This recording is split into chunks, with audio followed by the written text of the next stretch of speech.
জয় শ্রীরাম। আমি প্রভু রামচন্দ্রের নাম নিয়ে আজকে আমার খাবার দেখাচ্ছি। দেখো আজকে কি হয়েছে। একদম বাঙালির খাবার, মাছ ভাত। ভাতেতে সামান্য সর্ষের তেল দেওয়া আছে, আর পেঁয়াজ, কাঁচা লঙ্কা আর কালকের চাটনি। এই আমার আজকের মেনু।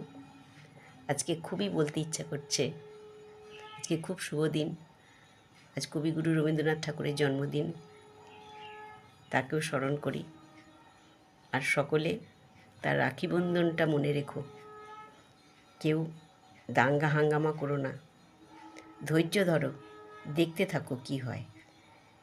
আর আমার এই চ্যানেলে যা কিছু হচ্ছে সব দেখতে যদি ভালো লাগে বা আমার কথা শুনতে ভালো লাগে, তবে চ্যানেলটাকে সাবস্ক্রাইব করে দিও, কেমন?